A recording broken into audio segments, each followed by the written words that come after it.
All right, so one of the main things that I want to talk to you guys about in 2023, if you're buying these cars, you have to be careful when you're driving these cars. All right, you have to be extremely careful with a Hellcat. All right, I've done videos like this in the past. I think when I first got my Hellcat back in 2020, I did a video that I called. I think it was how the 2020 Dodge Charger Daytona Hellcat is the most dangerous car on the planet, or something like that. I'll put a card up. But this car had just came out in 2020, and there was already like 2 that were totaled. All right, this car is 1 out of 501. It is the 50th anniversary Daytona Hellcat, and just that quick, as soon as I got my car, there was 1 that was totaled with like no mileage on it. So you got to be careful. If you do not know how powerful these cars are, talk to people, watch these videos, try and see if you can get an understanding on just how much power these cars have. This throttle, you got to learn the throttle. You have to learn how dangerous it could be on certain roads. You know, I'm here in Texas now. There's a lot of narrow roads. There's a lot of ditches. If you're in the South where you have ditches on both sides, you know, that could be a big problem when, you know, you step on that accelerator and, you know, there's really not much road on the left or the right. And then just like that, you're in a ditch. So you got to be extremely careful. You know, one of the things that I've seen a lot is people are getting these new Hellcats and right away they're crashing them. So you got to be careful. 2023 is the last year for this car. It is already a very highly anticipated car, and you just got to be extremely careful. You know, one of the main things I like to tell people is start at a lower trim. Start maybe like at a 5.7 and then go to a 392 and then step up to the Hellcat where it's kind of familiar to you. You've had that power band increase over time. Yes, you can just get into one of these cars and wing it, maybe take your time, maybe, you know, keep the car in eco mode for a while, get used to that, which is just 500 horsepower, and then you could try to take slow increments up from that. But the main thing is to be extremely careful when you're in these Hellcats. I'm telling you right now, they are extremely dangerous. You have to, know when you're turning the wheel, changing lanes, the temperature outside, the tires that you're on. Right now I'm on all seasons, but this is the first time I've ever had all seasons on a Hellcat. I've always been on summer tires. So, that's the most dangerous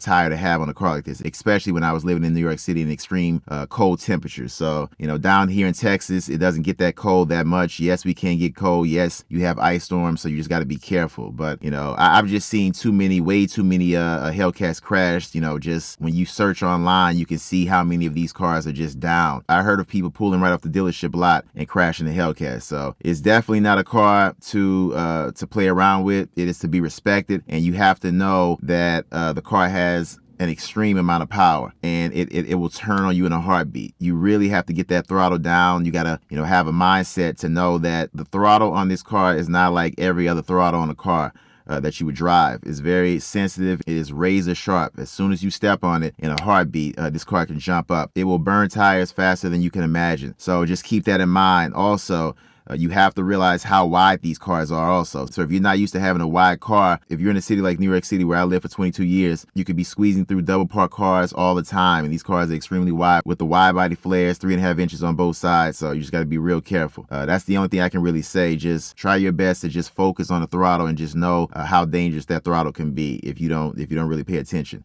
Overall, that's it. That's the only message I want to send to you guys. Today is January 5th. It's the first video of the year for me.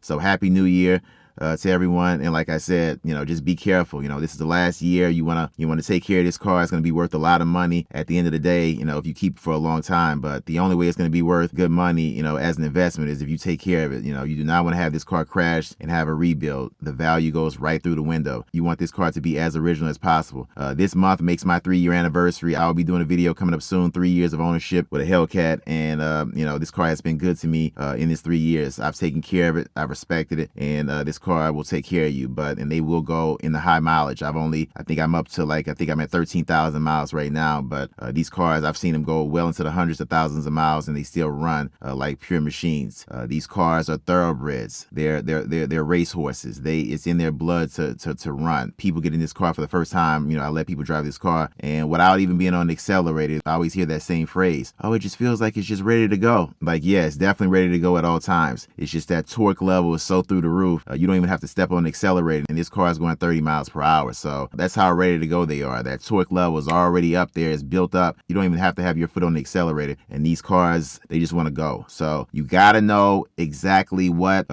percentage you're putting your foot on that accelerator. You have to know the situation that you're in, and you cannot play around. You can go to an open parking lot and play around with it a little bit, but I would not recommend you doing anything like that on the street or on the highway until you really get used to the car. That's just the bottom line. You really got to get used to these cars, and you have to know their attributes. And you could pick up on it quick, but you really got to do your homework. You got to do your homework. Watch these videos. Watch the videos that I've done. Go find someone with a Hellcat. Try to test it out.